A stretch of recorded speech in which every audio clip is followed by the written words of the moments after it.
very interesting and crazy at the same time. Yeah, I know. Like, Gee. so like after that event happened, it's like life shut down for me. Like I mentally shut down. Because I didn't go talk to no counselors. I wouldn't talk to nobody. So I lost interest and passion in everything. Dancing, baking at 12 years old. You used to dance? Yeah, I used to dance in the talent shows. You hear that? Y'all know that's my thing now. Yeah, I used to dance in the talent shows. Well, like, so what kind of dances you did? We did hip hop dancing. Think you still got it now? Not even a little bit? Okay.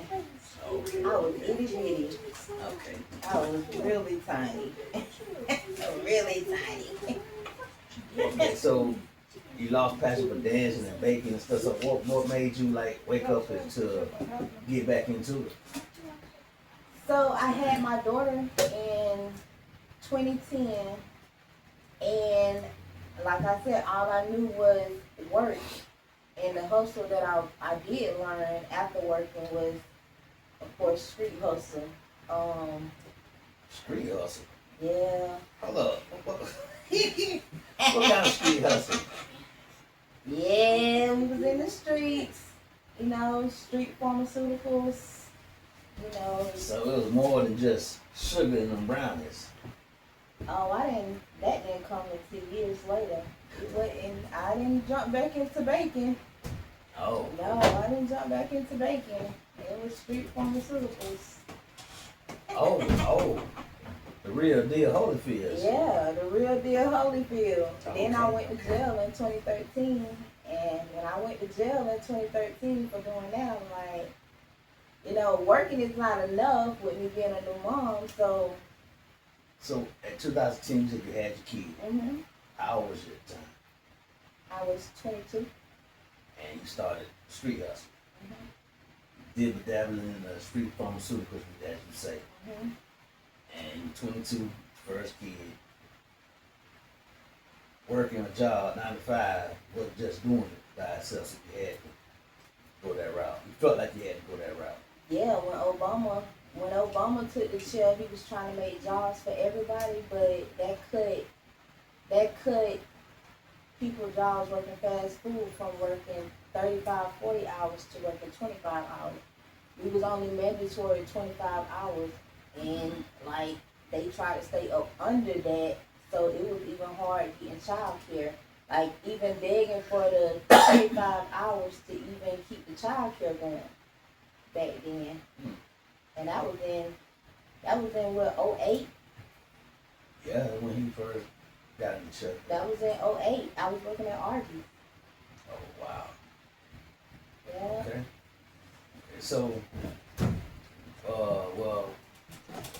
when did the bacon, came back in with that? Because you had to cook up the dough? No. Yeah. No. So the bacon came back in, like I said, when I was in the street, and I went to jail in 2013. How long did you do? A day and a half, 2 days. Oh shit. How about you did some time? No, listen. So when I went to jail, I was already I was already shifting out of the world into spiritual.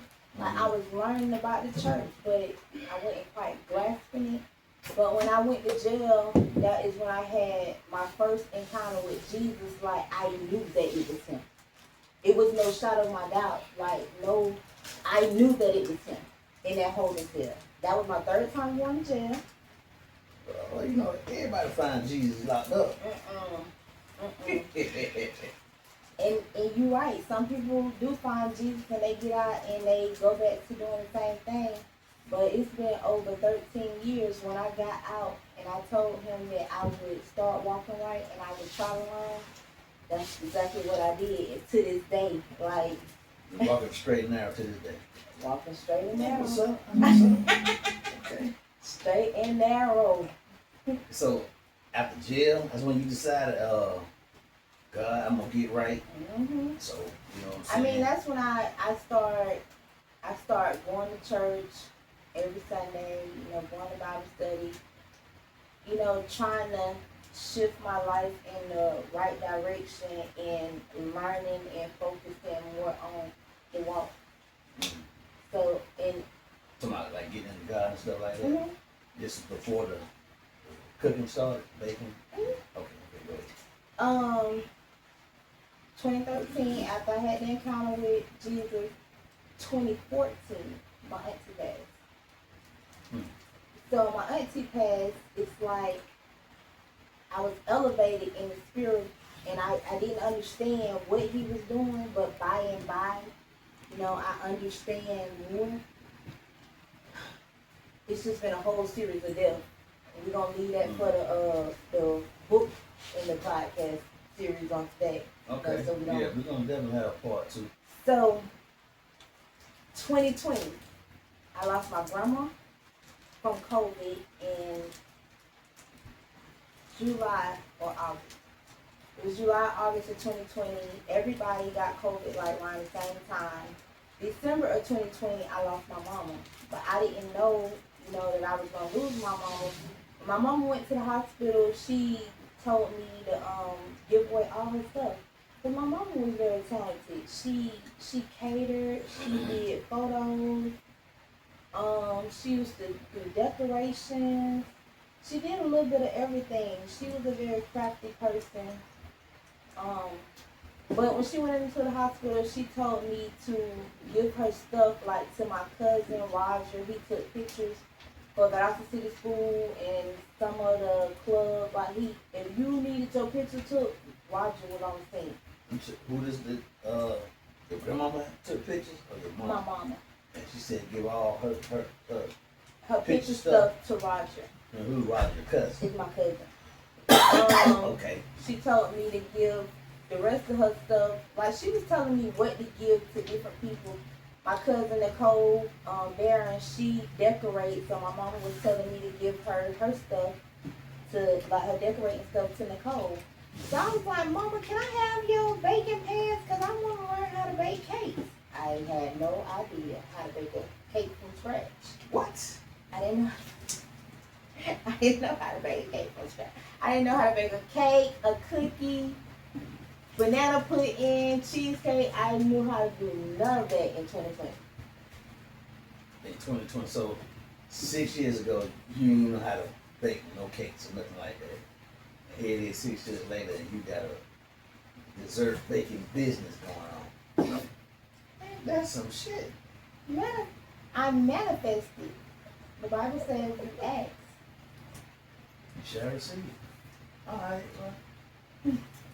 Okay, keep going.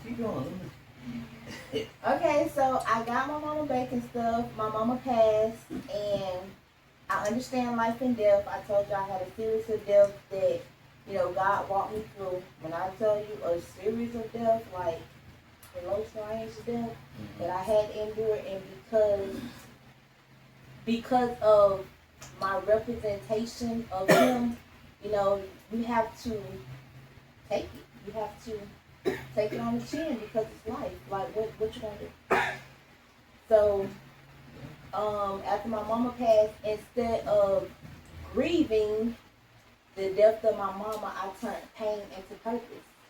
That's why my business, MKM3, is built on faith and hustle. Okay. Talk that shit then, huh? Faith and hustle. Yeah. Went from cooking crack I didn't cook no crack. cooking cupcakes. I didn't cook no crack. That's how rumors get started. I'm just messing with you. From baking soda to baking cookies. Man.